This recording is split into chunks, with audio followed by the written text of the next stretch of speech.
I'm here with Esther from Esteresa Yarn Creations. Yes.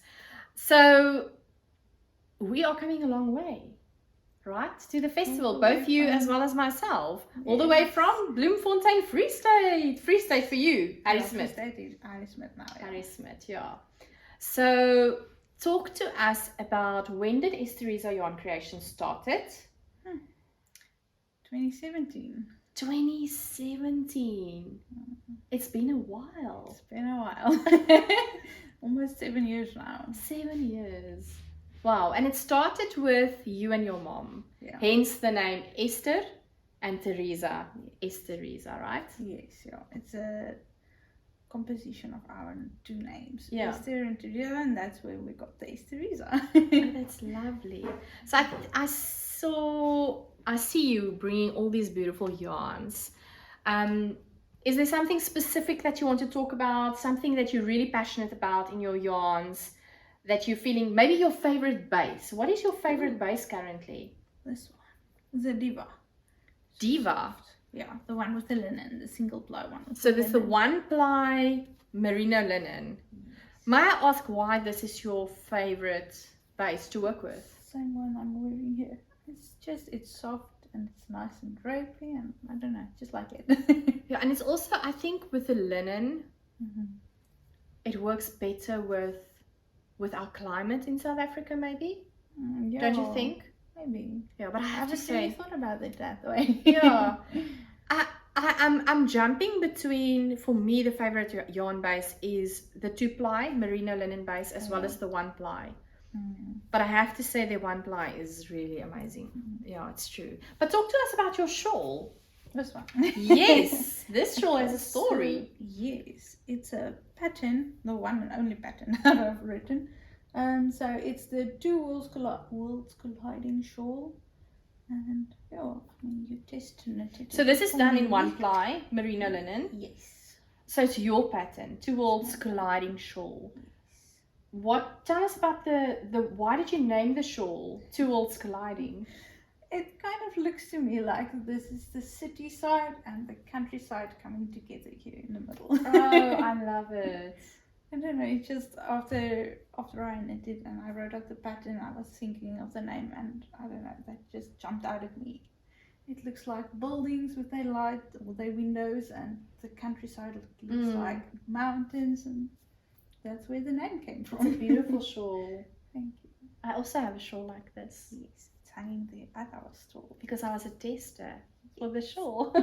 No, but it's beautiful. I love this. Yours is really drapey. I think mine was made in what yarn did I make mine? It was the Cara one, the 4-ply merino one. 4-ply merino, but this is more drapey than mine. Yeah, it is. For sure. But I mean, it's also because of my very loose knitting. I know your gauge is really loose. Yeah, definitely. But I also know, I know these things because we're coming together from Free State, right? So I have inside information. Yeah. Right. So I also know it's your first time visiting the Cape Town. Yeah. Oh, it's so gorgeous here. Isn't it beautiful? It's really beautiful. I've never been this far down. Yeah, it's really beautiful. Yeah, definitely, for sure. So you're enjoying Cape Town? I am. And talk to me about, or tell us, how is your experience at Cape Town Yarn Festival? Sure, it's been amazing. I mean, there are so many people, and this is the biggest festival that I've ever been to.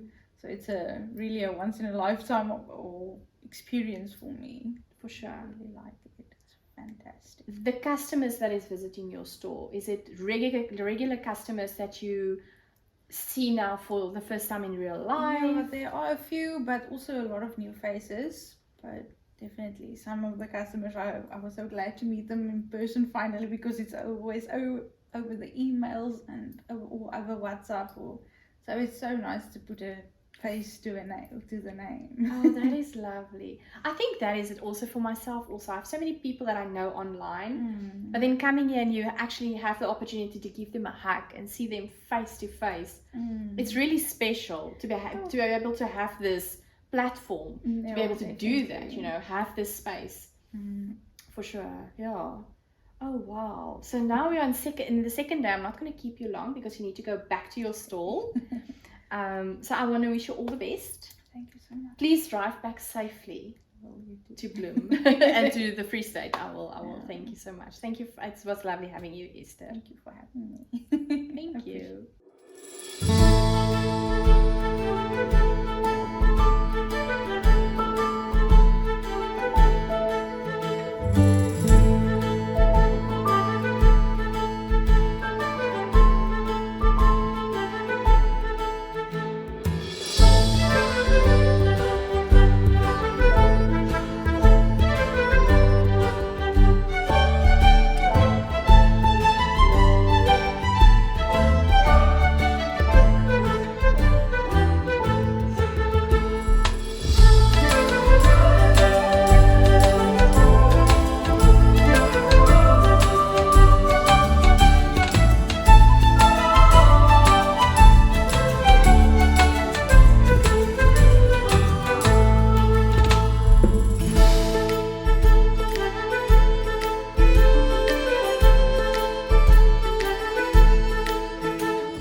It's lovely having Liesl with me from LilyRose. Yes, I am.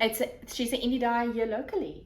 Yes, I'm local. I actually live in Glencairn, which is just over the mountain. Oh well, Yeah. so it's It's very, very. in very comparison close. with me coming from Free State, this is extremely local. No, this is very local. Yeah, this is like walking distance local. Yeah. Yeah, for sure. And you actually just told me the school we're sitting in a classroom. Yes, at the high school. Yeah. Yes, we are in the high school and we have workshops in the classrooms, and also this is our interview space. Yes. And you have matriculated here. I matriculated from Fishhook High way back in 1990. That is My amazing. mother matriculated from Fishhook High in 1970, and both my my eldest has matriculated from the school, and my youngest is in matric now. So yeah, Wow. I have a soft spot for this place. Oh no, for sure, I Yeah. can understand Yeah. that. That is amazing. So it's so amazing then to have the Cape Town Yarn Festival here. Yeah, it was lovely because my son was also kind of involved because he does hospitality, and so he was sort of involved in a little bit of it. So it was really, really nice that we could keep it Yeah, for sort sure. of in the family as it is. But Yeah. So, It's almost how like a can I go- family affair now. Yeah, it is. Sort of, yeah. So Liesl, you have LilyRose. I have LilyRose. Tell us, when did LilyRose started out? How did you become an indie dyer? You'd like to say it was like a natural progression from being a knitter and being a craft person, but it actually wasn't. It would be so romantic to say that, but LilyRose was born out of sheer necessity. So I've been knitting and crocheting for most of my life, doing lots and lots of crafty things. And I dabbled in dyeing my own yarn because sometimes I couldn't find what I liked. And this was sort of the mid-90s, before the kind of the whole yarn industry exploded in South Africa. And we had an explosion of indie dyes, and suddenly I didn't need to dye my own yarn. But the usual thing, COVID hit, people lost their jobs, I lost my job, I was in a very corporate environment. So knitting was kind of an escape from that whole thing. So yeah, it was born basically out of necessity. I needed a job. Yeah, I know it sounds absolutely awful. No, but that is what it was. And I was very, very lucky. I had support of Gina from Natural Yarns, Carla at Nurturing Fibers, and they really, really pushed me to do it. Otherwise, I probably wouldn't have. And I'm very, very grateful that they did, because I absolutely love it. I absolutely love it. So, yeah. You know, I think you're apologizing or saying it's a very sad story, or a story that people don't want to hear. But the thing is, I think it's a relatable story. I'd like to think so. A lot of people, I think, feel that dyeing their own yarn is out of reach. You need a whole lot of specialized equipment and all sorts of other things, but you can do it with the basics that you've got in your kitchen. And sometimes you're doing it for the love because you just can't find that special color that you need, so you can do it. But you suddenly find one day that you've just dyed like 100 skeins without even thinking about it, and you suddenly realize, hang on a second, and you look at each of those skeins and you think, they're different but they're beautiful, and I love every single one of them. So it would be very romantic to say that it is, but it's not. I'm sorry. No, it's Yeah. please do not apologize. I think it's a relatable story. People Yeah. can relate to that, and it's giving people hope, because it was a horrible experience, and you know, it looked like this doom and gloom, and you're not able to, how are we going to survive? And then you have this, which is arty and crafty, and it's bringing you joy, and it's a business. It's very, very different. It's completely different to where I expected to be in 2024, to be honest. Yeah. You know, you had your whole sort of things were mapped out, and you knew what you were going to do, and then like everything fell apart. Yes. But I am incredibly proud of the fact that I dyed yarn at the moment. Yes.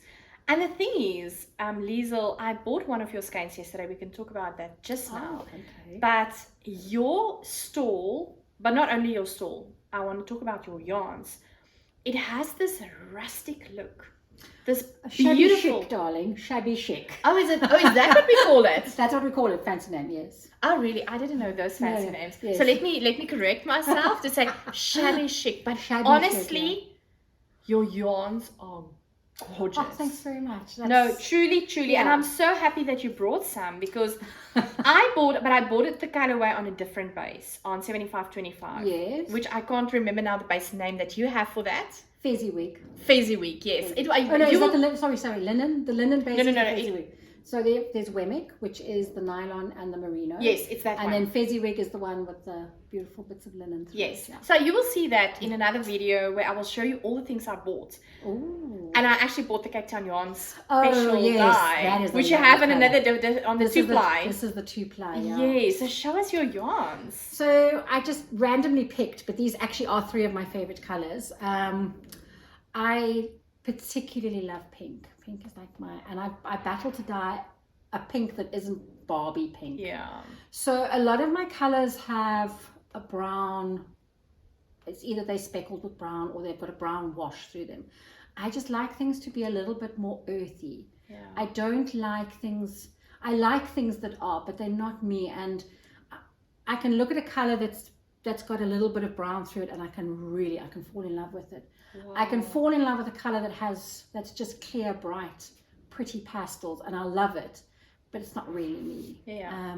The jersey that I'm wearing, incidentally, is a colorway I dyed for my mom, and she was visiting yesterday and she left it behind. Oh, so I'm just appropriating it for the day. Oh, thank you, Mom. Yes, thank you, Mom.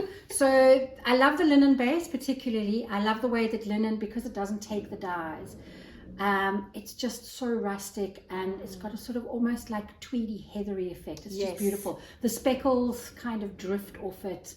They're not as sharp, they're not as poppy. Like if you look here, you'll see like the speckles just like they just like sit there. And this is now without linen. That's without the linen, right? Yeah. So that is. And this has linen. Even this one's got a little bit of olivey browns through it, just to like kind of earth it a little bit. It is gorgeous. And then this is my favorite. I absolutely adore this colorway. So this is, I was watching my eldest son, oh my goodness, play of all things an online game. I think it's called the Elden Scrolls or something ridiculous like that. And it's this beautiful, one of the shots, the screens is this absolutely beautiful picture of this tree, and the tree is called the Erd tree, and from what I can gather, it's the tree that gives life to this universe that he's playing in. And it's just this most incredible grey, blue, greeny color of the sky behind it. And then there's this gold tree with these vivid pinky purple violet spots as flowers and things. And I looked at it, and it was the first time I ever looked at something and went, oh my goodness, I want that, and I want to create that on yarn. So this is my ode to my eldest son. That is the awesome. Erd tree, yeah. So it's got the sort of the earthy browns and the golds through it, and then every now and then, this one doesn't have as much. I saw some purple. There's like these tiny little spots of like there it is. Almost, vivid violet almost. Oh, that's that I just love. beautiful. So can't wait to work that into a sweater. I have that. I have that one. So that is at the moment, currently, that's my favorite. Oh wow. Yeah. So your mom knitted that? Yes, my mom knitted that. Oh wow, that's amazing. Do we know the pattern name? I think she probably made this out of her head. My mother doesn't like patterns. So she's Oh, that's my mother's one of those amazing people. She can knit, she can crochet, she can paint, she can just do everything. artistry's in your blood. Yeah, it is right, I suppose. No, for Yeah. sure. Are you enjoying the Cape Town Yarn Festival? I am loving the Cape Town Yarn Festival. I did the first one, but I did it as part of Natural Yarns before I was dyeing. And this year was very, very different because for the first time I was actually doing it as my yarn brand. And I have been a bit naughty because I don't announce my yarn brand much. Yeah, So you this don't. is- I know. So this is the first time that I think most people who have been buying my yarn actually know that the person that they're buying it from in Natural Yarns is actually Yes. the dyer. So Yes. this has been a bit stressful. It's the first time I've really put myself and my brand Out in the public eye. Yeah. Oh, wow. So, but it's been absolutely wonderful. It's been so amazing to meet people who've been working with your yarn and seeing your yarn worked up in projects that people are wearing to the festival has been incredible. Oh, that It's is so fun. lovely. Yeah. Have you seen some? I have seen a couple, yeah. And it's also very interesting because a lot of the time you don't really think about it, but I've seen and I've gone, hang on a second, is that mine? And she's gone, yes, it is. And I'm like, you can almost like you can sort of pick up Yeah. and you can look at a colorway and you go, I think that's mine. And then It's your signature. yeah. So it's been such an amazing experience. I've had such a blast. Oh, that's wonderful. If people would like to buy your yarn, do you have visibility online with Instagram? I've got an Instagram page. I don't have a Facebook page. I'm not big on Facebook, but I do have an Instagram page. My website will be going live in a couple of weeks. Oh, I'm hoping to finalize wow. that. This has been the push that I've needed to get that finalized. But my yarns are available at the moment through Natural Yarns as well. Yeah, that's what I saw. I Yeah. saw the yarns there, and I was always intrigued to know where is this yarns coming from, because know. it's not all over the place. So it always No. was a question mark. How I is try. this working? I've been small enough that I was able to Yeah. keep it quite exclusive. But that is And- wonderful. Yeah, I owe Gina from Natural Yarns an incredible debt of gratitude for actually just like giving me the push that I needed. So yeah, no, it's been, so yeah. So if you need my yarns, Natural Yarns, either in the shop or on the website, but I'm very excited about the launch of my website Oh, soon. we can't so, we yeah. can't wait to see the launch, I can't Liesl. either. I can't wait either, yeah. So yes. Oh, Yeah. that's wonderful. Thank you so much for Such your a pleasure. time. It was lovely speaking to you, and I Same, love yeah. your story. I love Thank your you. story. You should not apologize for your story. I think it's a I'm not story going of to hope. apologize anymore, yeah. Yeah, it's a Not. story of hope. Yeah, no, it is. And as I say, I'm immensely proud of how far I've come and where I am at the moment. It's For been sure. it's been a wonderful journey. I wish you well. Thank Good you. luck with the website launch. Oh, thank you. And good luck with this business, this beautiful yarns. Thank You you will do so well. much. Appreciate it.